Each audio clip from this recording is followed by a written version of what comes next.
Long rebound. Steph, no timeout with 6. At 5, Curry for the lead.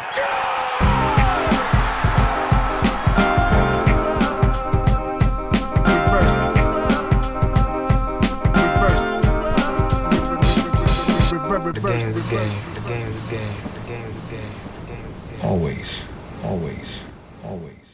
Comme je vous l'ai annoncé ce matin, on va faire un podcast spécialement tourné autour de l'équipe de France masculine. Aujourd'hui, parler un petit peu de ce qu'on a vu en préparation, de ce qu'on peut espérer de cette équipe pour les Jeux Olympiques. C'est le dernier podcast avant le grand début de ces Jeux Olympiques 2024. On fera, Shai et Maxime, déjà, merci d'être avec moi pour ce podcast aujourd'hui.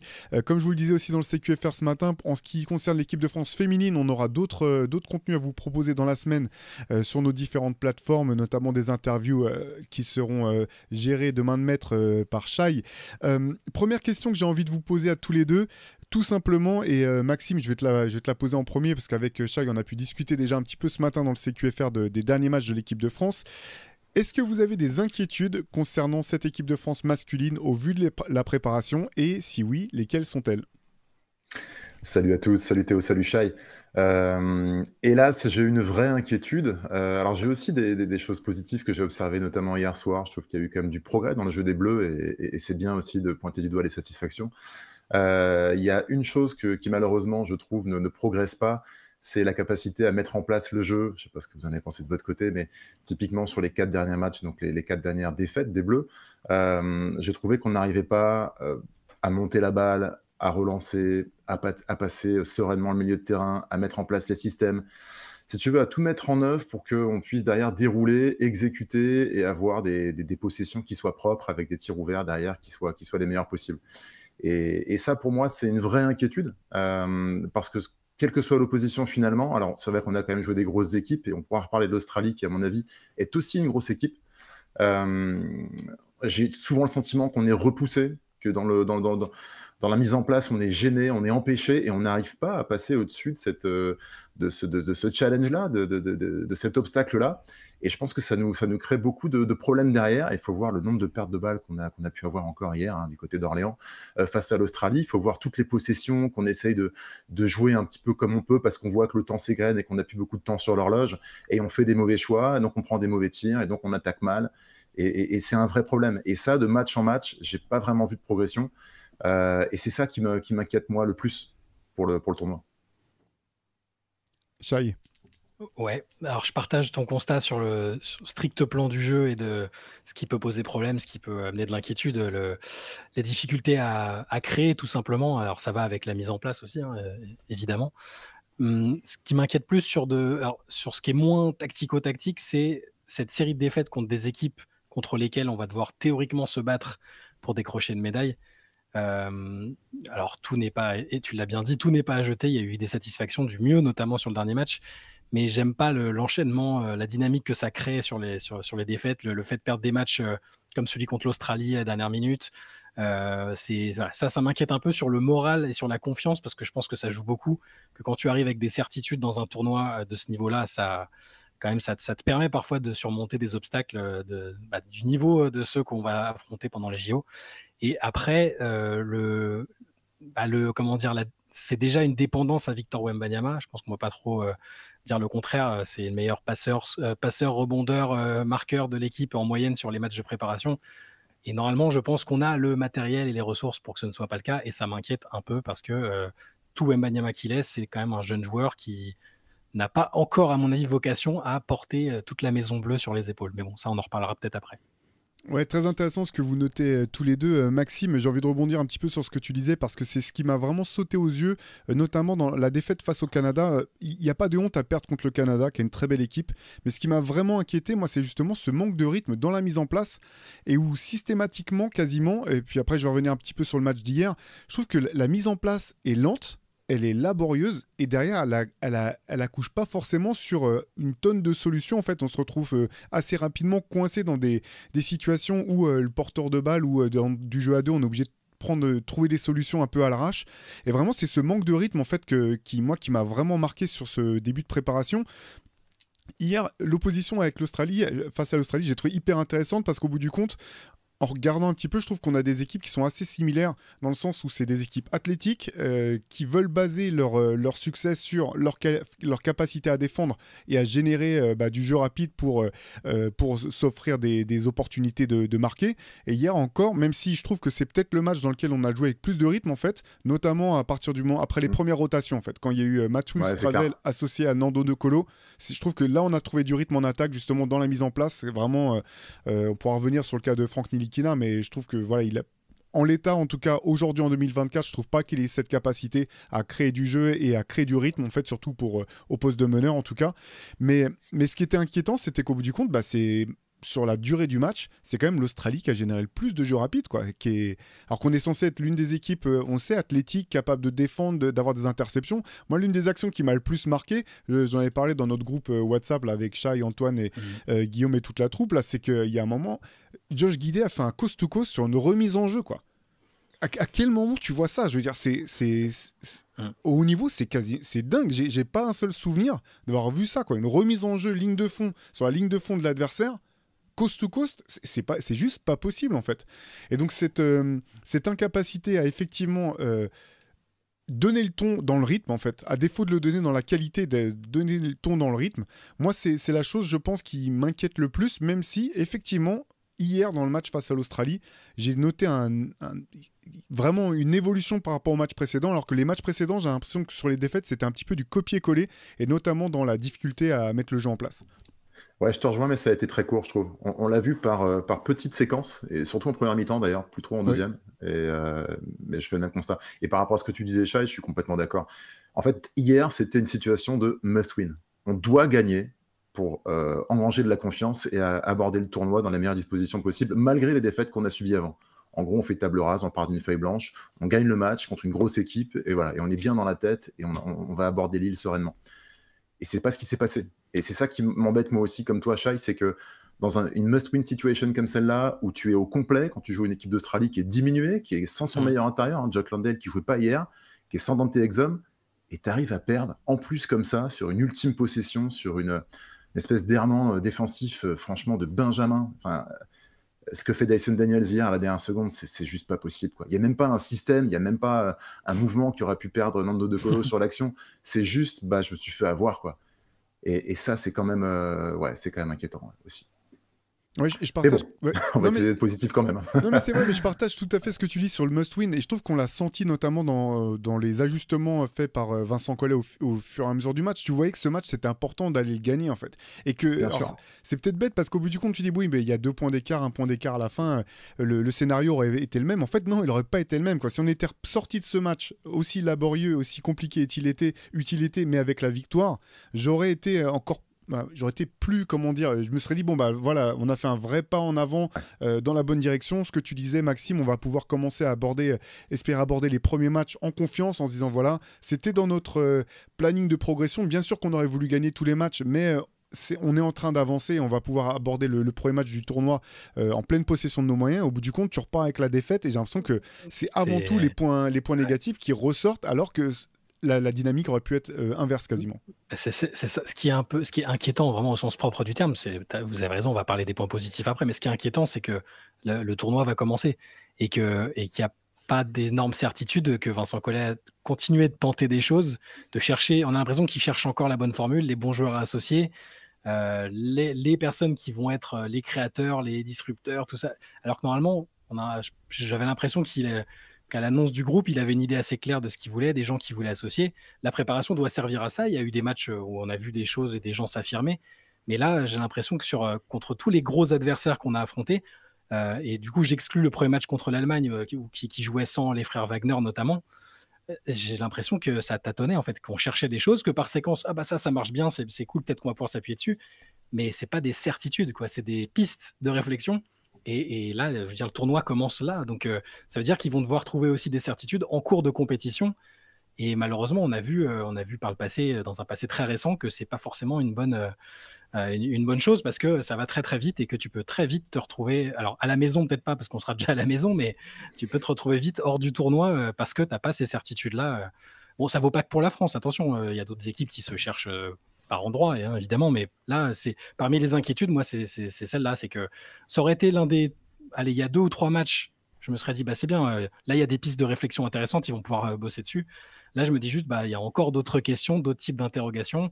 Autre chose, le côté défense à tout prix, défense à tout va que souhaitait Vincent Collet, et qui est une tactique, une approche qui s'entend tout à fait, parce que ça a manqué sur la dernière compète. Pour l'instant, je ne trouve pas ultra souverain et ultra sûr non plus en défense, pour toutes les raisons que vous avez évoquées, que ce soit pour des errements individuels de placement ou quoi, ou même sur la... Alors oui, quand il y a Rudy Gobert et Victor Wembanyama, oui, personne n'attaque le cercle, c'est un fait, mais il n'y a pas que ça au basket. Et globalement, sur la défense, pour l'instant, je ne suis pas encore à me dire, c'est bon, de toute façon, on a une défense de fer, même si on n'est pas très bon en attaque, on fera la différence là-dessus.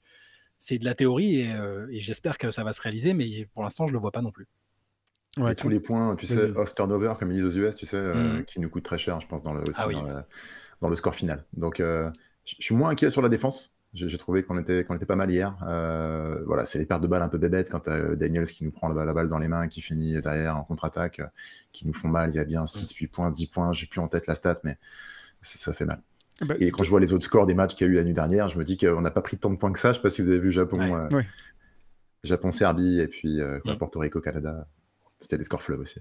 Ouais. Mais c'est vrai que 21 pertes de balles, au très haut niveau, on sait que c'est pas possible. De toute façon, tu peux pas gagner avec autant de pertes de balles, c'est juste impossible. Il y a une autre question que j'ai envie de vous poser. Forcément, alors, depuis la sélection définitive, depuis que le groupe des 12 a été annoncé, alors la sélection ou la non-sélection surtout de certains joueurs a beaucoup fait parler. J'ai l'impression que même dans les commentaires, que ce soit sur les réseaux sociaux ou un peu partout, c'est ce qui ressort en premier finalement après chacune des défaites de l'équipe de France. C'est on remet en cause le choix fait par Vincent Collet et son staff au sujet des 12. Est-ce que selon vous, la question que je voudrais vous poser, c'est celle-ci. Est-ce que selon vous, parmi les non sélectionnés en équipe de France, certains auraient été à même d'effacer certaines des inquiétudes qu'on a soulevées, ou du moins de réellement changer la donne par rapport à ces inquiétudes? C'est super dur à dire, hein, parce qu'il y a un peu tout. Enfin, il y a plusieurs noms. T'as raison, je lis. Il y a des gens qui auraient réclamé même Nolan Traoré directement, même s'il a 17 ans. Il y a des gens qui auraient aimé, après avoir vu notamment Nadir Rifi en Summer League avec son profil de pétard ambulant, l'avoir. Moi, personnellement, je l'avais dit au moment de la sélection, j'étais un peu déçu de ne pas voir un Sylvain Francisco, par exemple, parce que j'estime qu'il avait montré ce profil de joueur qui un peu imprévisible offensivement, capable de mettre du rythme et tout. Et j'avais été un peu déçu de ne pas le voir dans la considération pour ça. Après, par contre, je suis incapable d'affirmer que tel ou tel joueur qui n'a pas été pris, et bon, ils sont pas tant que ça finalement, qui ont été écartés du groupe large et sur lequel on s'est dit, ah mince, il aurait vraiment fallu qu'il soit là. Je suis incapable de dire, oui, lui c'est sûr que, voilà, forcément on voit un peu, on voit nos arrières et nos meneurs être en difficulté en attaque, et même certains cadres, même Evan Fournier, être en difficulté, donc tu peux te dire, bah oui, un Nadir Rifi, forcément, il arriverait à apporter quelque chose de différent, mais là, pour le coup, sur ce terrain-là, je m'aventurerais pas trop. C'est plus par sensibilité personnelle, j'aurais aimé voir Sylvain Francisco. Mais pour les autres, ça aurait été intéressant de les voir. Je dis pas, forcément, avec les difficultés qu'on a vues là, je me dis oui, peut-être qu'un Nadir Rifi, par exemple, aurait montré ça. Mais sinon, j'ai pas assez d'assurance pour dire il aurait fallu qu'il soit là. Après le tournoi, par contre, c'est peut-être que je dirais ah oui, effectivement, il nous a vraiment manqué pile poil ce profil-là. J'en sais rien, un Timothée Luwawu Cabarro, que sais-je, je sais pas, ou un Nadir Rifi, par exemple. Il sera bien temps, à mon avis, de revenir dessus après, si ça ne se passe pas bien. Ouais, je suis un peu d'accord avec toi. On peut pas être catégorique parce qu'on peut pas refaire l'histoire, et puis c'est une question de contexte aussi. Par contre, ce qui est certain, c'est que Vincent Collet, il s'est offert moins d'options et moins de possibilités avec les choix qu'il a fait. Moi, le gros problème que j'ai dans la sélection qui a été faite, c'est d'avoir 3 joueurs qui sont un peu sur le même registre. Quand tu prends Albici, Nilikina et Strazel, tu prends 3 joueurs qui t'offrent à peu près la même chose. La différence avec Strazel, c'est que c'est quelqu'un qui peut mettre des shoots. Quand Burnham, c'est pas encore un shooter d'élite, et on le voit par rapport au match de préparation, et on voit que quand il est contesté, quand il est puisé par des gabarits un peu supérieurs aux siens, il a quand même beaucoup de mal à se créer son shoot, et il représente pas une vraie menace. Et ça, je pense que c'est un vrai problème quand tu prends Matthew Strazel, qui n'est pas non plus un organisateur hors pair, ni un distributeur hors pair. Ça enlève rien aux qualités qu'il peut avoir, mais je trouve qu'on a vraiment limité nos options. Donc je sais pas, moi j'ai un vrai sujet avec ça. Je pense qu'il aurait fallu diversifier les profils, et je pense, tu l'as pas cité, Shai, Nadir aurait pu aussi être une option. Moi c'est surtout Elie Okobo, quoi. Alors je pense qu'il y a d'autres problèmes avec Elie Okobo qu'on n'a peut-être pas, nous, dont on n'a peut-être pas connaissance, mais avec ce qu'il montre en championnat, en Euroleague, et avec surtout les particularités qui sont les siennes. Bon manière de ballon, créatif, capacité à se créer son shoot, à créer du jeu. C'est un joueur adroit, il a fait une bonne saison. Il est plus grand, il est plus costaud. Je ne comprends pas qu'on se soit privé d'une autre option. Tu sais, il y a toujours un moment dans les matchs où ça ne fonctionne pas. Des fois, ça ne fonctionne pas avec tes stars. On l'a déjà vu au plus haut niveau. Des fois, tu te rappelles de Phil Jackson qui a mis des joueurs de rôle, des joueurs de complément pour créer un électrochoc et pour inverser une situation. Il y a toujours des moments où tu vas pouvoir lancer un peu du 109 et un autre profil pour essayer de changer la donne. Et bien ça, on ne l'a pas en fait. On a 3 joueurs qui sont à peu près les mêmes, interchangeables, et qui nous limitent beaucoup trop en fait. Et ça, c'est mon gros problème avec la sélection qui a été faite par Vincent Collet. Mais juste pour Okobo, j'ai eu l'impression qu'il payait le fait qu'il a sur les campagnes qu'il a disputées, il était attendu parce qu'il a toujours fait des super saisons au club. Moi, même en NBA, je le trouvais intéressant et j'étais un peu déçu qu'il ne trouve pas ça vraiment sa place. Mais en équipe de France, et c'est pas uniquement de sa faute, c'était le contexte aussi, je trouve qu'il a été un peu en dessous de ce qu'on pouvait attendre. Il y a eu la légère prise de bec avec Vincent Collet sur le dernier tournoi, mais bon, visiblement, ils se sont pas brouillés, ça a été vite géré, mais j'ai l'impression que il paye le fait qu'il ait jamais été vraiment bon sur la durée avec l'équipe de France. Ouais, mais tu te dis qu'un joueur comme ça, il n'y a pas de raison qu'il n'y arrive pas. Enfin, tu vois, et tu as encore toute la préparation pour faire éventuellement ce constat-là, si besoin. Ouais. Mais bon, j'entends ce que tu dis, moi. Après, c'est intéressant ce que tu soulignes, Maxime, parce qu'en fait, tu disais, on sait pas tout au sujet d'Elie, notamment, on n'a peut-être pas toutes les informations. Moi, je me rappelle qu'en 2016, par exemple, j'avais Evan Fournier qui était en train d'émerger vraiment au très haut niveau, n'avait pas été pris aussi pour les Jeux Olympiques, alors que au terme de mérite, tu disais, moi, je continue de ne pas comprendre pourquoi il n'avait pas été sélectionné en 2016. Et j'ai l'impression que c'est peut-être un petit peu sur la même dynamique de savoir est-ce qu'un joueur émergent comme ça va accepter potentiellement d'être le 11e, d'être le 12e, d'être le 10e peut-être dans un match où peut-être il rentrera pas, parce que je me demande si ça n'a pas pu jouer effectivement dans la non-sélection d'Elie. Ça, j'ai pas de certitude, c'est juste que leur profil en fait me fait penser un petit peu à ça. Moi, la question, parce qu'effectivement, souvent, ce qu'on voit revenir, c'est plutôt. Je suis d'accord avec toi pour la non-sélection de Sylvain Francisco dans le groupe élargi. Chai, j'avais eu la même réaction que toi. Par la suite, c'est surtout autour d'Elie Okobo et de Nadir Hiffi que les gens souvent ont réagi en disant mais pourquoi il n'est pas là, etc. En fait, je comprends d'ailleurs tout à fait ce que tu soulignes, Maxime, et pour autant, je ne suis pas sûr qu'ils auraient eu la capacité de vraiment changer la donne fondamentalement, parce que j'ai l'impression que vraiment ce qui manque, finalement, c'est dans la création offensive. On en parlait un petit peu dans nos doutes tout à l'heure, et je ne suis pas certain, finalement, que ces 2 joueurs qui peuvent créer leur shoot, je suis un peu plus peut-être sur la réserve, sur leur capacité à créer du jeu pour les autres, mais je ne sais pas s'il y a un autre joueur vraiment dans ce registre-là qui aurait pu être sélectionné. Moi, ma grande déception, finalement, elle vient quand même au niveau des 3 joueurs que tu as cités, Maxime. Elle vient plutôt du côté de Franck Nilikina, dans le sens où on ne retrouve pas sa prise de risque offensive dont il nous j'irai pas jusqu'à dire à laquelle il nous avait habitués, mais finalement les dernières compétitions auxquelles il a participé avec l'équipe de France, notamment les derniers Jeux Olympiques, ce qui avait fait la différence en fait, c'est qu'on l'avait vu prendre des shoots, mettre des shoots importants, être plus entreprenant. Là, je le trouve hyper timide, et même défensivement, là où effectivement Vincent Collet a dit nous c'est le tout défensif sur la pointe du trident, en gros, il me faut des défenseurs à ce poste-là. Tu vois, j'ai bien compris contre le Canada qu'il était titularisé notamment pour défendre sur SGA. En fait, à ce niveau-là, de toute façon, qui va défendre sur Shai Gilgeous-Alexander? Il y a pas de, ça n'existe pas en fait. C'est comme il n'y a pas de Jordan stopper, il n'y a pas de Kobe stopper. À ce niveau-là, de toute façon, tu vas pas stopper les meilleurs joueurs en fait. Et du coup, je trouve que la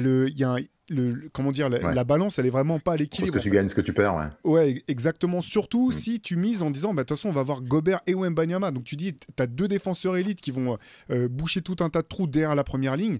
Est-ce que tu as vraiment besoin finalement d'avoir un joueur comme Franck Nilikina, si ce qu'on a vu en préparation, c'est tout ce qu'il peut apporter, hein. Moi, j'ai qu'un seul espoir, c'est de me tromper et qu'il apporte plus à l'avenir. Mais sur les matchs de préparation, en fait, le constat que je faisais, c'est j'ai l'impression qu'il prenait pas de décision, en fait. Tu vois que par moment, il servait simplement à faire tourner la balle, mais qu'il n'y ait pas de prise de décision. Et à ce poste-là, en fait, je pense que c'est vraiment ce qui nous manque potentiellement, sachant que parmi, je vais vous laisser la parole ensuite, mais parmi les joueurs qui ont été sélectionnés, il y a eu beaucoup de critiques cas, j'ai vu passer beaucoup de critiques sur celle d'Evan Fournier ou celle de Nando De Colo. On peut me dire tout ce qu'on veut en fait sur Nando De Colo, sur son âge avancé, le fait qu'il soit plus autant en forme que par le passé. Mais pour rebondir un petit peu sur ce que tu disais, Maxime, il apporte quelque chose qu'aucun autre joueur apporte. Sa capacité de création à son poste, même à son âge, même aujourd'hui, il n'y a pas un seul joueur de l'équipe de France parmi les sélectionnés, comme ceux qui n'ont pas été sélectionnés, je pense, qui peut apporter ça. Ouais, complètement. Mais tu as raison sur le fait de... En fait, ce qui est un peu difficile à observer quand tu regardes les matchs de l'équipe de France, c'est le côté un peu inoffensif en fait, de la ligne arrière. En fait. Elle est pas tranchante. Et que ce soit par le shoot ou quelle que soit la manière, elle n'est pas tranchante, elle n'est pas impactante, elle n'est pas dangereuse. Et en fait, tu finis par jouer à 3, 4 contre 5. Et ça, c'est pas possible. Au plus haut niveau, tu peux pas gagner comme ça.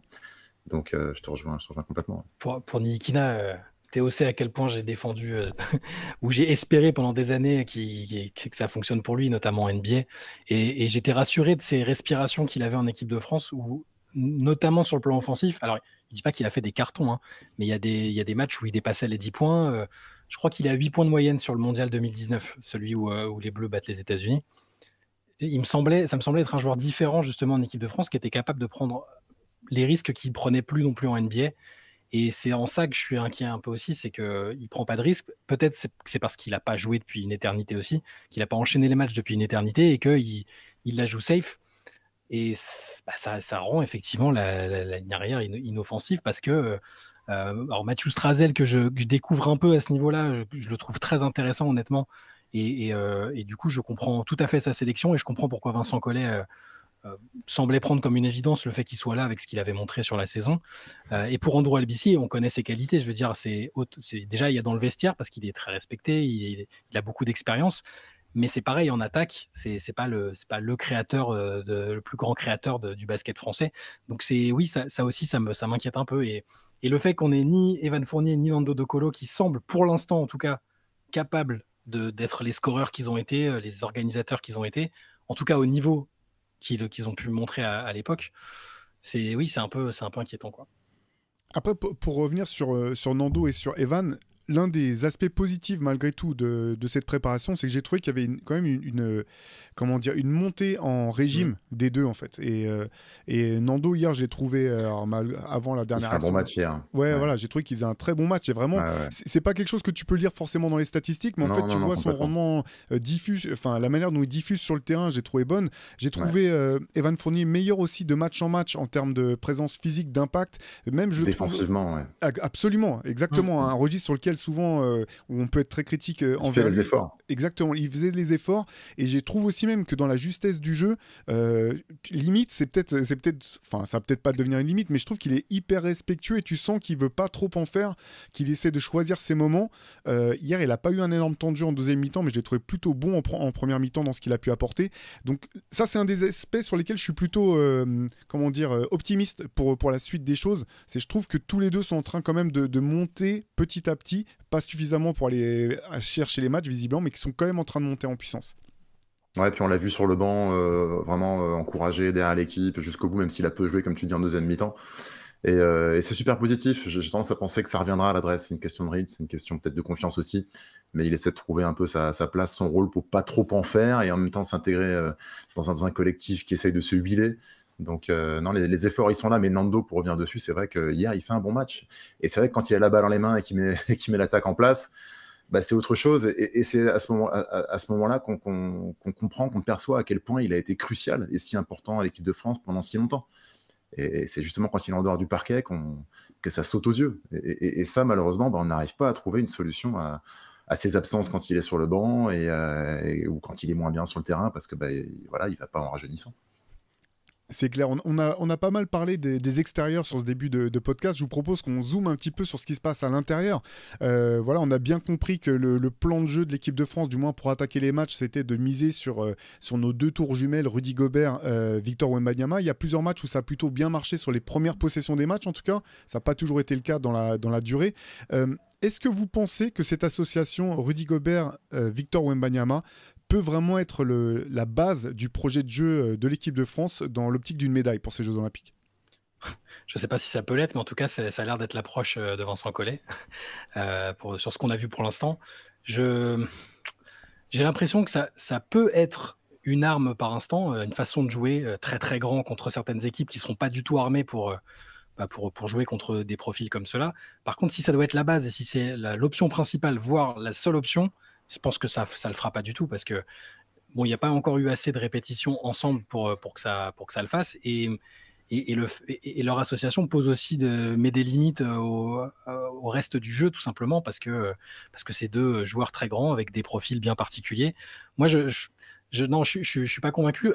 Par contre, je suis intéressé de voir si on est capable sur certains matchs de les mettre ensemble sur une certaine durée et de temps en temps de sortir de ce schéma et de se dire bah non, là ce serait Gershon Yabusele plus Victor, puis sur un autre non, on a besoin vraiment de la présence de poste bas de Rudy, donc Rudy Yabusele, et je veux voir des alternatives en fait, juste pas se fixer sur, alors il n'y a pas que sur Victor mais sur ces deux-là. Et c'est aussi, je ne l'ai pas mis dans mes inquiétudes, mais c'est le manque d'alternatives et d'alternance dans le jeu qui m'inquiète un peu.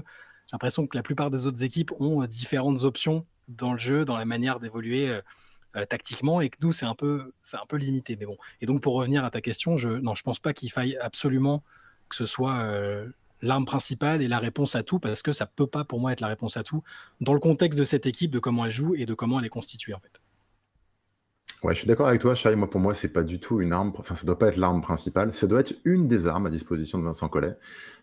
J'aime bien l'association d'un point de vue défensif, forcément, parce que je trouve que ça permet de prendre des rebonds assez propres. Et je trouvais que souvent, ils avaient été assez impériaux quand ils étaient tous les deux au rebond pour pouvoir derrière relancer aussi proprement, mettre du rythme par séquence et pouvoir mettre en place plus facilement le jeu derrière en attaque. Donc ça a du bon de ce point de vue-là. La doublette, elle a commencé à nous faire fantasmer contre la Turquie. Et là, la Turquie, c'était leur équipe B, leur équipe C. Et donc, ils ont pu s'imposer. Il y a eu des relations qui ont été trouvées. Ils ont pu imposer aussi physiquement leur gabarit. Mais si vous regardez bien, depuis les matchs contre l'Allemagne, la Serbie et contre le Canada et l'Australie, ils n'ont pas véritablement imposé leur physique, leur domination physique. Et donc, en attaque, ils ne se sont pas appuyés là-dessus. Au contraire, je les ai souvent trouvés assez repoussés par les défenses, avec un espèce de double pic très haut là, sur le meneur qu'ils ont souvent... Je n'ai pas trouvé que ça avait amené beaucoup de solutions, peut-être 2-4 points par match, mais pas plus. Et ça peut pas être l'arme absolue. En revanche, par séquence, proposer cette doublette-là, je pense que c'est une vraie arme dont Vincent Collet va pouvoir utiliser fréquemment dans le tournoi, quand on veut resserrer les lignes, récupérer les ballons propres, relancer et un peu bétonner la défense. Mais par contre, de l'autre côté du terrain, je trouve qu'il y a des associations qui sont beaucoup plus intéressantes. Hier, je sais pas pour vous, mais il y a eu une espèce de passage entre Mathias Le Sort et Gershon Yabusele qui a été absolument superbe et qui a remis une espèce d'élan pour les Bleus qui était hyper intéressant. Donc, ce ne sera pas le seul, mais il y a d'autres associations à faire à l'intérieur pour créer du jeu, pour créer des points et pour attaquer. Ouais, je suis d'accord avec vous. En fait, je suis pas très étonné. En notant la question, je me doutais bien que votre avis serait celui-ci. Mais c'est ça, en fait. Je pense que ça peut être une arme dévastatrice par moment, à des moments clés, face à des adversaires clés. Mais ce qui est compliqué, et c'était hyper flagrant dans le match face au Canada, c'est qu'il y a des moments où il y avait aucun spacing du tout. Il y avait de l'espace pour personne. Personne bougeait loin du ballon. Et on se retrouvait avec une attaque complètement stagnante. Et l'autre désavantage, c'est que ça fait de Victor Wembanyama exclusivement un joueur extérieur en attaque. Ce qui est dommageable, je pense, pour lui.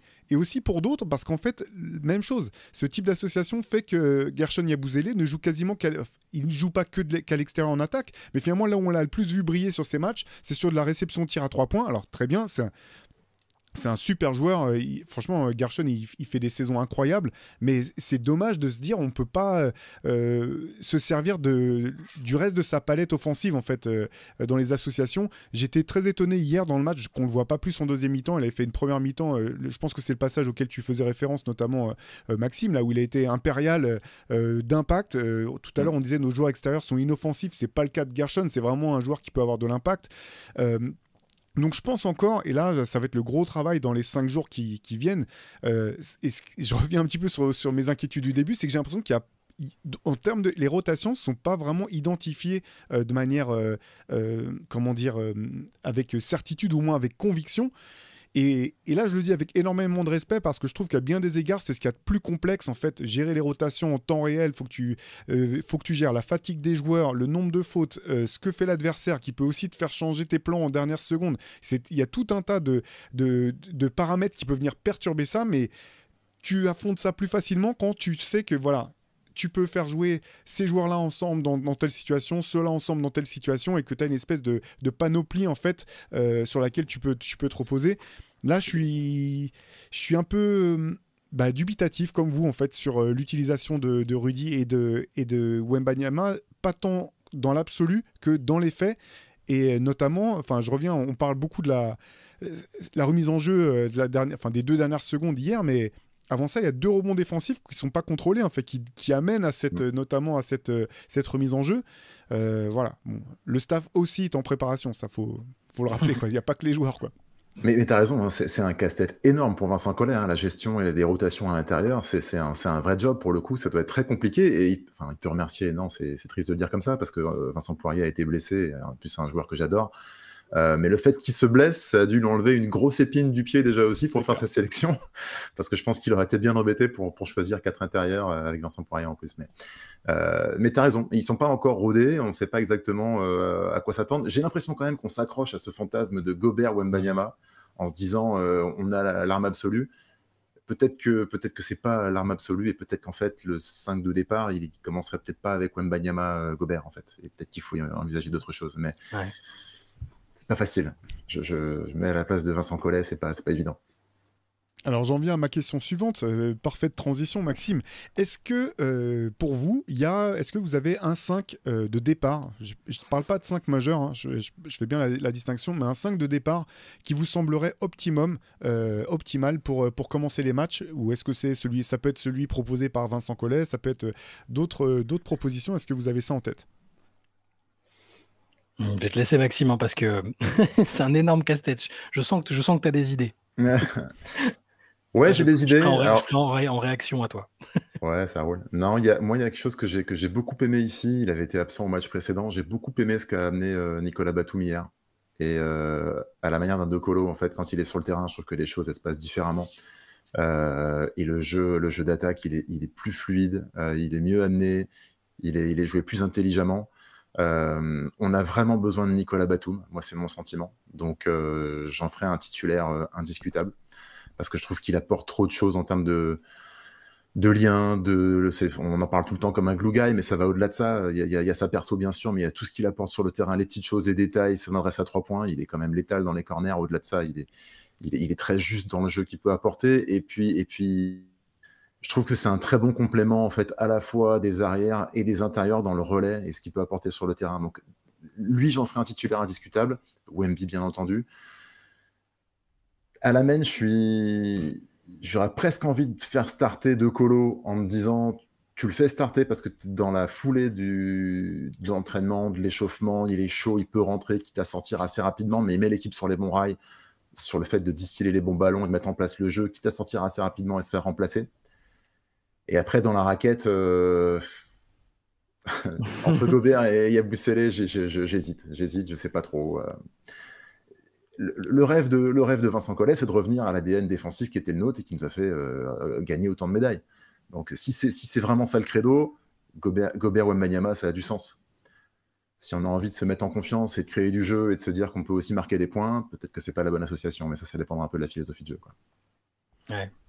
Du coup, tu mets pas Evan dans le 5, donc. Ah, j'ai oublié un poste. Non, pas forcément. Enfin, tu t'avais dit Batum en 3. Oui, si Nando 1, il te manque le poste 2. Ouais, il me manque le poste 2. Ouais, j'aurais envie de mettre Evan parce que je pense que c'est quand même un scoreur. C'est un fort scoreur, comme on en a peu en France.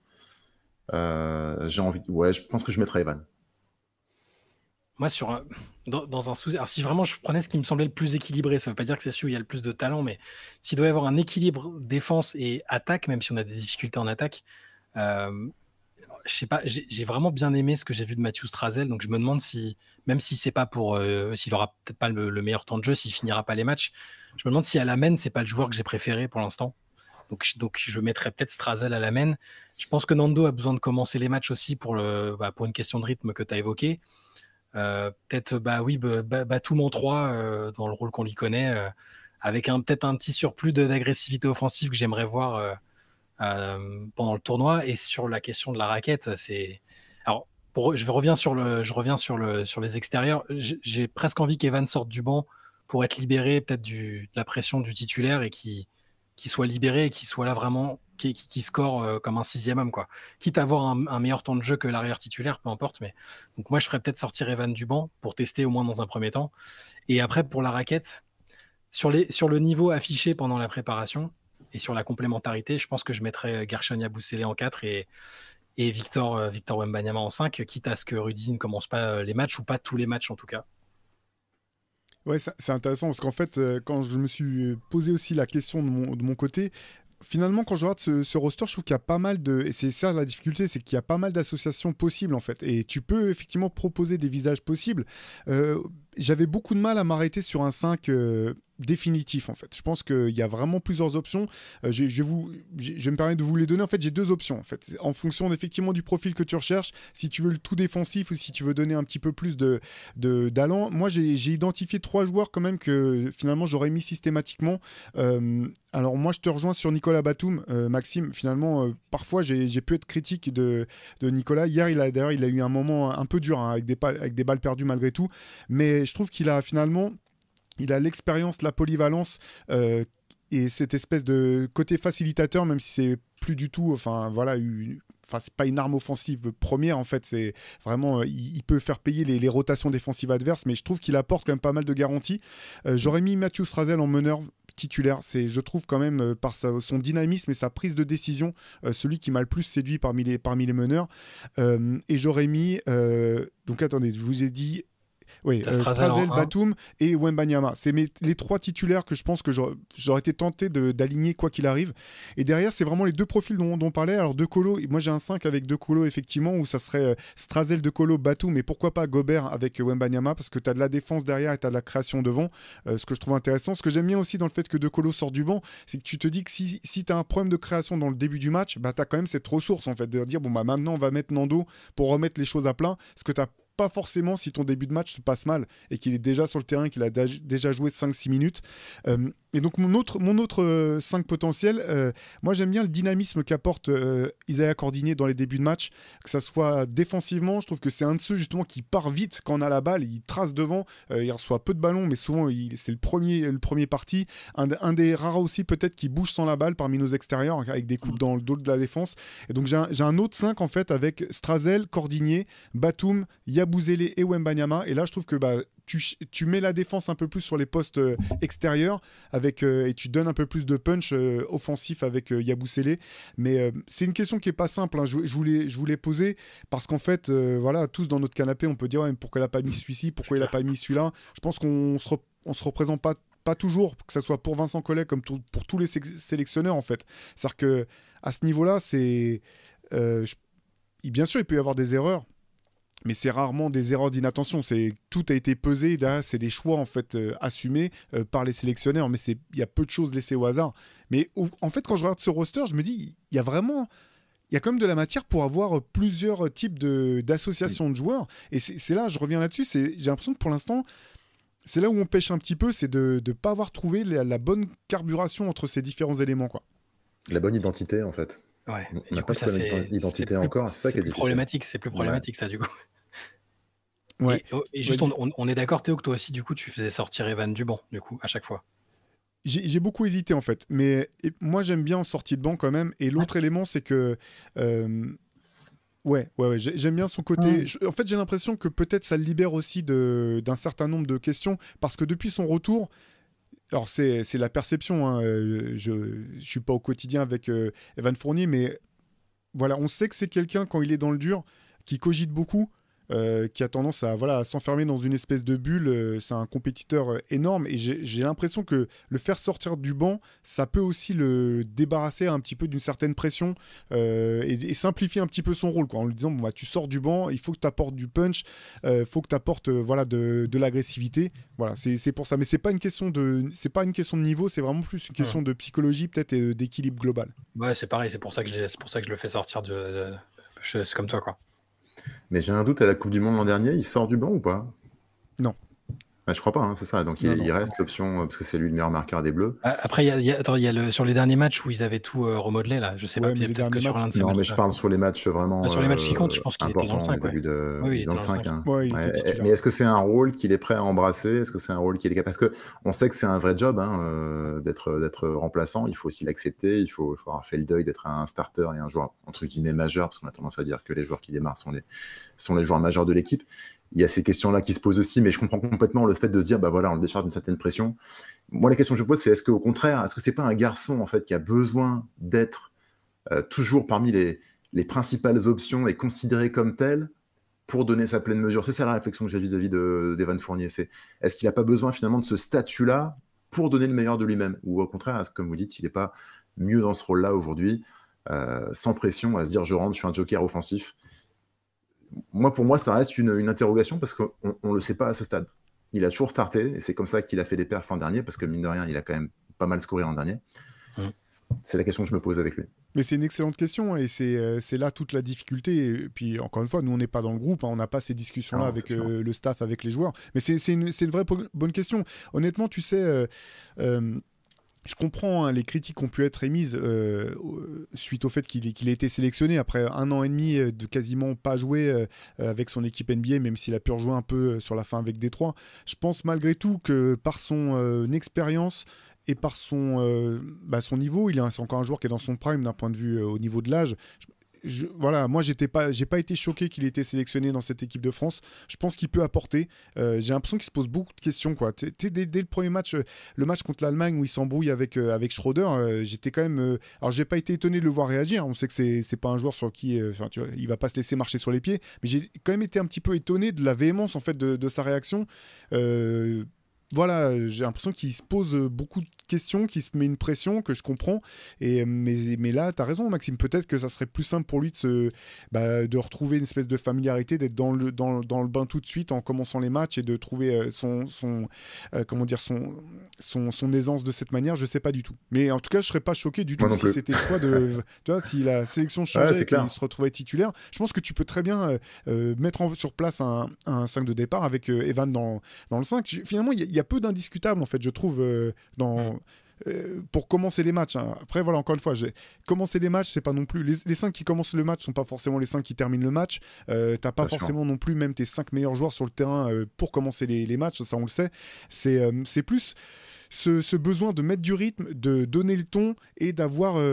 Ouais, c'est ça, donner le ton, donner ton identité dès le départ, en fait. Quels sont les 5 joueurs les plus à même de pouvoir apporter ça, en fait? Ouais, complètement. Ouais. Allez, finalement, on a peu parlé de lui. On va forcément parler un peu de Victor Wembanyama. On évoquait la question ce matin avec Shai dans le CQFR.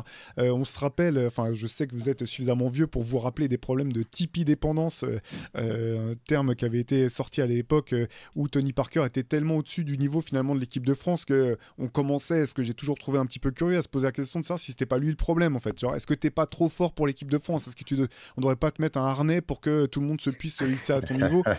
Bon, c'est des questions complexes. Malgré tout, on peut se poser la question aujourd'hui autour de Victor Wembanyama. Là aussi, joueur très jeune, responsabilisé à outrance très jeune, et là, avec pression encore plus parce que c'est tout de suite les Jeux Olympiques. Est-ce que vous pensez qu'il y a un problème réel ou potentiel de trop d'attention, du moins trop d'attente plutôt, autour de Victor Wembanyama? Allez, je te laisse commencer, Shai. Ok, bah oui, comme je l'ai dit tout à l'heure, ça fait partie de mes inquiétudes. J'ai aucune inquiétude sur son niveau à lui. Il va être excellent, voire exceptionnel par instant. Il est capable. Il y a des matchs où je pense qu'il va porter l'équipe sur ses épaules et c'est aussi le propre des grands joueurs. C'est-à-dire qu'il ne faut pas cracher sur le fait d'avoir un joueur de ce niveau-là, un niveau aussi incroyable, quel que soit son âge. Mais c'est juste que je ne pense pas que ce soit viable, surtout contre les nations qu'on veut affronter pour aller loin, d'avoir quasiment que ça comme option, ou que ce soit vraiment l'option majeure, parce que surtout que tu l'as souligné tout à l'heure, Théo, je crois, il évolue dans un registre très extérieur pour l'instant, et il est capable de le faire. C'est aussi ça, c'est un alien pour ça, c'est qu'il sait faire ça malgré sa taille. Mais malgré tout, pour moi, sa domination, elle doit en partie venir de l'intérieur, parce que c'est un cauchemar de devoir défendre sur lui avec les bonnes mains qu'il a, avec sa taille. Défensivement aussi, son beurre, il le fait à l'intérieur. pour moi, aussi bien au niveau de l'expérience et du fait qu'autour, il y a quand même. On n'est pas dans une situation. À l'époque, avec Parker, je dis pas du tout que les autres joueurs étaient pas bons, que c'était pas des bons joueurs de basket. Hein. Mais là, j'ai l'impression quand même, on a plein de joueurs NBA, on a des joueurs qui jouent dans des très bons championnats européens, qui ont de l'expérience. Dans nos deux colos, ça a été pendant des années le meilleur joueur d'Europe. Pour moi, on ne doit pas s'appuyer que sur Victor Wembanyama parce qu'il doit y avoir d'autres solutions. Donc, je ne sais pas si c'est un problème. Ce serait un problème si la consigne, c'est effectivement de dire filer la balle à Victor, on se débrouille, de toute façon, personne d'autre est foutu de marquer un panier. Là, ce sera un problème. Par contre, il sera aussi. Moi, je préférais que ce soit une solution à certains problèmes et à certaines situations. Après, c'est dans l'idéal, mais c'est quelque chose que je redoute. Ouais, de toute façon, j'ai du mal avec les équipes. Les équipes qui gagnent, c'est rarement celles qui sont héliocentriques, totalement héliocentriques autour d'un joueur. Même Luka Doncic, qui est peut-être avec Jokic le meilleur joueur du monde en ce moment. Quand la Slovénie a gagné, il était très jeune pour le coup, mais il y avait quand même d'autres mecs qui ont porté l'équipe. C'est Dragic qui est MVP du tournoi. Et sur les tournois où où tout passait par Luka, ils ont été un peu moins forts, tout simplement. Ouais, moi je pense pas non plus je pense qu'il n'y a aucun problème vis-à-vis de Victor Wembanyama, et ce dont je suis persuadé, c'est que Vincent Collet raisonne pas du tout comme ça. Je pense qu'il est suffisamment expérimenté pour savoir que la victoire elle passera pas par un jeu qui est exclusivement centré autour de la personne de Victor Wembanyama. Donc j'ai aucune inquiétude de ce point de vue-là. Je suis persuadé qu'il va l'utiliser comme le super atout qu'il est pour l'équipe de France. Et je te rejoins complètement, Shai, sur le fait que Wemby, il doit démarrer sous le cercle. Wemby, il doit mettre 5 dunks par match, ou allez-oop. Mais il doit les claquer. C'est comme ça qu'il doit imposer sa domination pour après continuer en s'écartant et en offrant d'autres options, en portant le danger sur différents spots sur le parquet. Et créer des espaces pour ses coéquipiers. Mais c'est pas l'inverse. Et j'ai trouvé que sur cette préparation, on l'avait vu beaucoup trop au large, mais c'est pas un sujet de compétence parce qu'on sait qu'il est capable de le faire. On sait qu'il sait mettre des paniers extérieurs, on sait qu'il peut tirer à 3 points, on sait qu'il peut dribbler. Mais tu vois, le tir qu'il fait sur un pied hier, ça fait partie de ces petites gourmandises qui, je trouve, ne devraient pas avoir lieu, en fait. Même si on sait qu'il en a mis à Levallois, même si on connaît l'animal, on n'a pas besoin de ça. Et je pense qu'il faut rester sur les basiques et il faut lui permettre de dominer, pas que par son talent, mais aussi par ses mensurations, par sa taille, par son physique hors norme. Et ça, je ne l'ai pas trop vu en préparation. On l'a vu contre la Turquie, mais c'était une équipe faible. En revanche, dès qu'on a joué des équipes armées, on ne l'a plus vu en fait. Et c'est ça que je voudrais revoir avec Victor Wembanyama. Et je pense que c'est ce qui a vraiment manqué à l'équipe de France parce que derrière, ça offre tellement de solutions. Déjà, tu mets les équipes dans la pénalité et c'est pas pareil. Tu ouvres le jeu parce qu'il va pouvoir fixer encore plus. On sait que c'est un excellent passeur. Donc, c'est ça que j'attends. Et encore une fois, c'est l'utilisation. Je me suis souvent plaint des Spurs, de l'utilisation qu'ils faisaient de Wemby pendant la saison. J'attends beaucoup de CP3 avec lui l'an prochain, d'ailleurs. Petite parenthèse. Mais je me plains de ce que j'ai vu en préparation contre des grosses équipes, de l'utilisation qui a été faite de Wemby. Donc, j'espère qu'ils vont progresser là-dessus. Ouais, je suis totalement d'accord. En fait, je pense que pour l'aider, il faut qu'il y ait un cadre.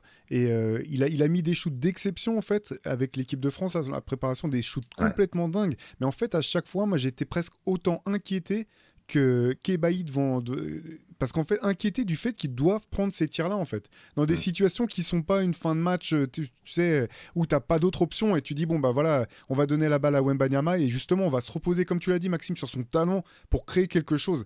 Là, c'est au milieu de deuxième quart-temps, tu devrais pas avoir besoin que Wembanyama fasse un step back à 3 points pour sauver ta possession, en fait. C'est ça que je trouve vraiment inquiétant. D'autant que, encore une fois, là aussi, on en parlait un petit peu dans le CQFR, c'est un joueur qui est dans l'apprentissage aussi de son potentiel, en fait. Donc, le tir sur un pied, je me suis dit la même chose que toi, Maxime.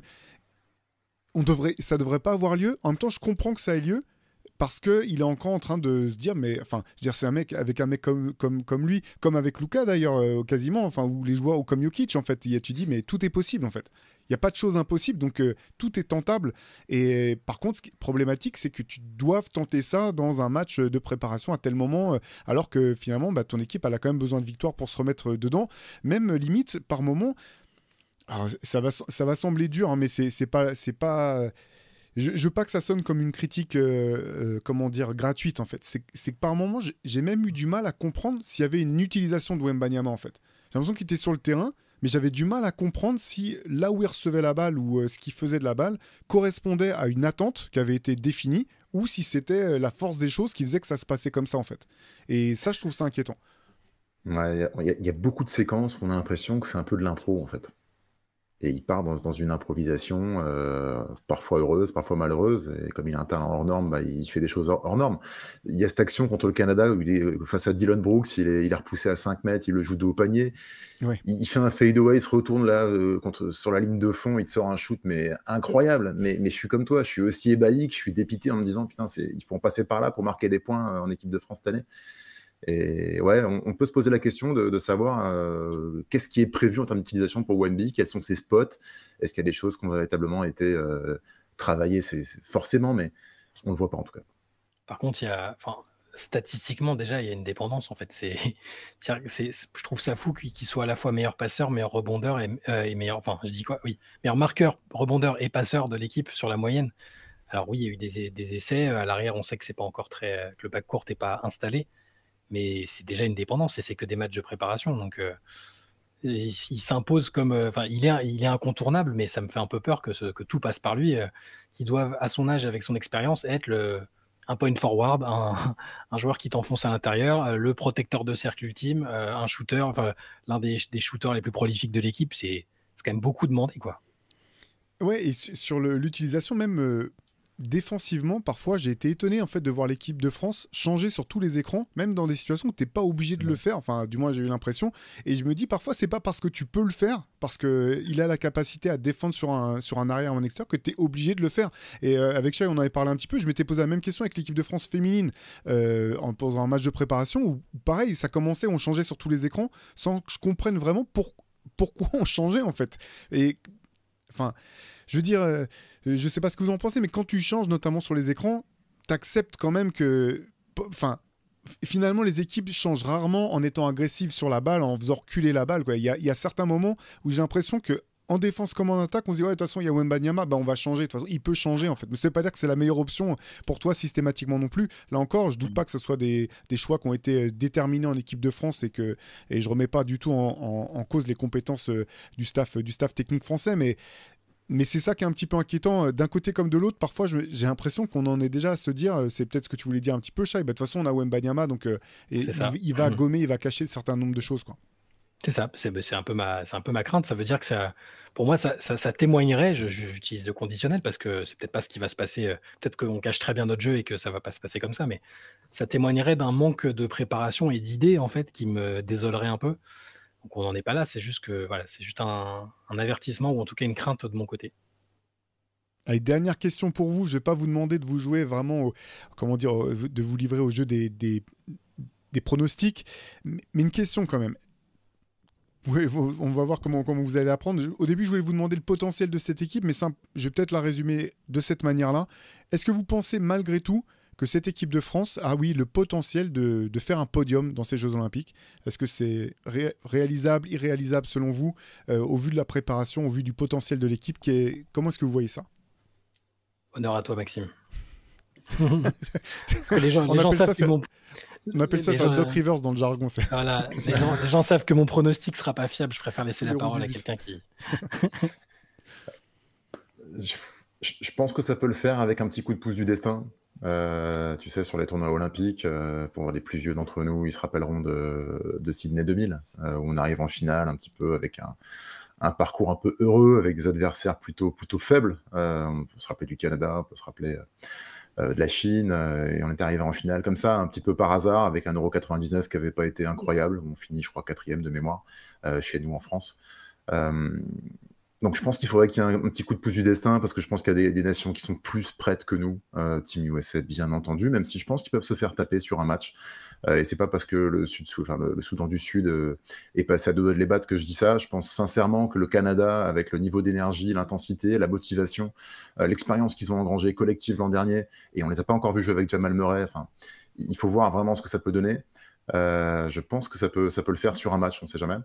Donc les USA, le Canada, comme je viens de le dire, la Serbie me semble très sérieuse aussi. L'Allemagne, je les mettrais un cran en dessous. Donc moi, il y a un premier chapeau à 3.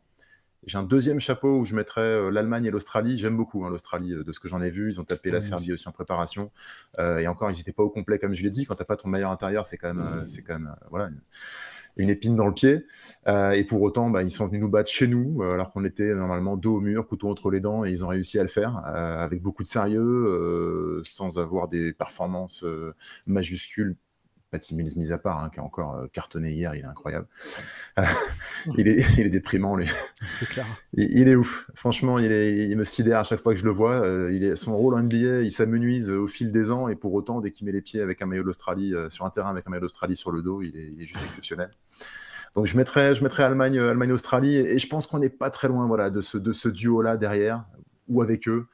Mais pour moi, c'est la place de cette équipe de France-là. Je souhaite qu'elle me fasse mentir, mais je pense que ça va être compliqué d'aller chercher une médaille au JO. Moi, alors, contrairement à toi, je pense que, et malgré l'alerte contre le Soudan, je pense que Team USA est individuellement trop au-dessus, athlétiquement trop au-dessus. Donc je considère qu'il y a 2 médailles à aller chercher. C'est peut-être un peu défaitiste, mais il y a que 2 médailles jouables.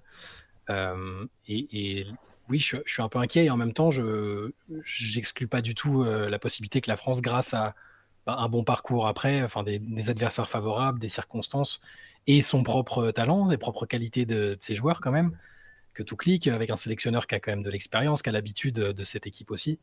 J'exclus pas du tout que les Bleus prennent une médaille. Juste je suis moins confiant qu'avant la préparation, par contre. Avant la préparation, on en avait discuté, je me disais, c'est tout à fait possible, malgré l'incroyable densité qu'il y a dans ce tournoi. Moi, dans les équipes, s'il y a une hiérarchie, s'il y a des chapeaux, sur ce qu'elles ont montré pendant la préparation, oui, Canada, ça me paraît être très, très, très sérieux. Les Serbes ont des atouts. Donc l'Australie aussi, évidemment. Le roster, il est quand même, je trouve, impressionnant.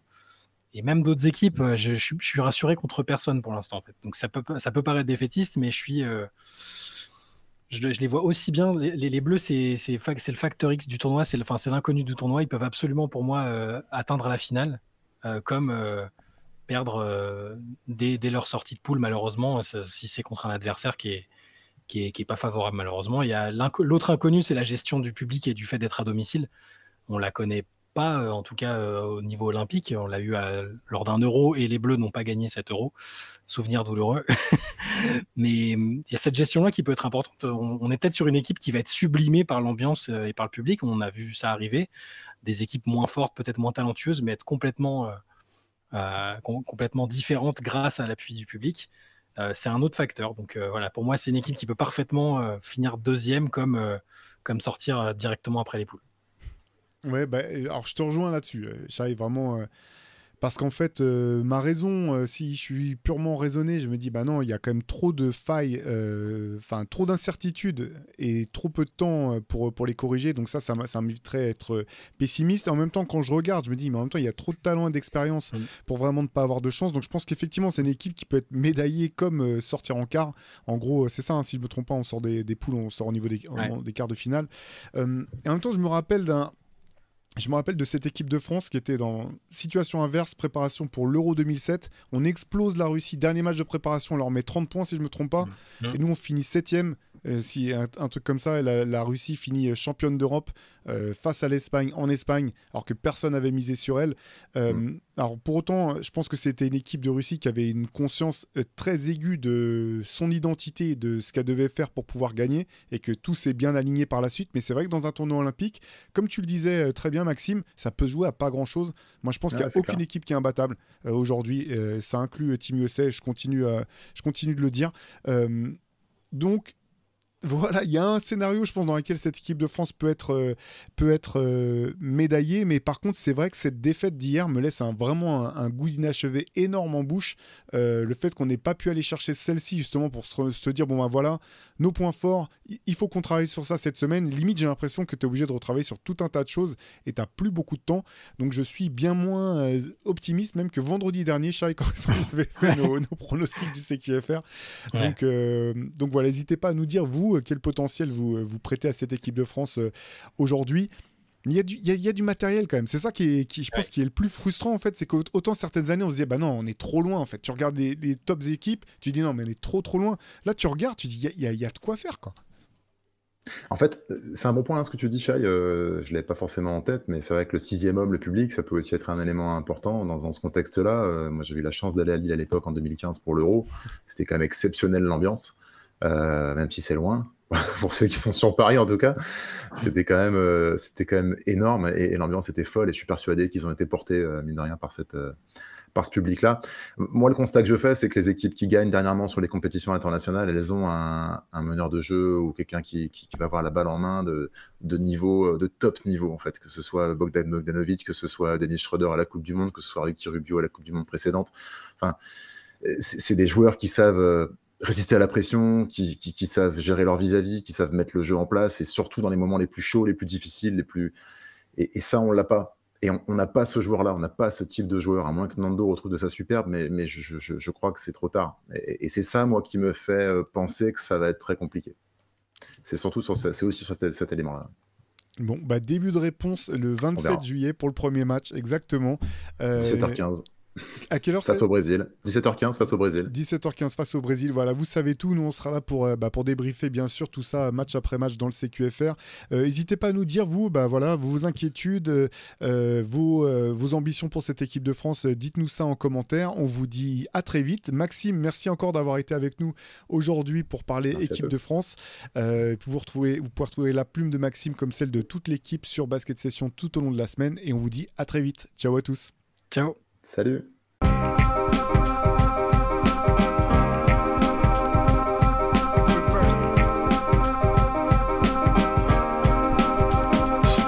The game is out there, and it's either play or get played.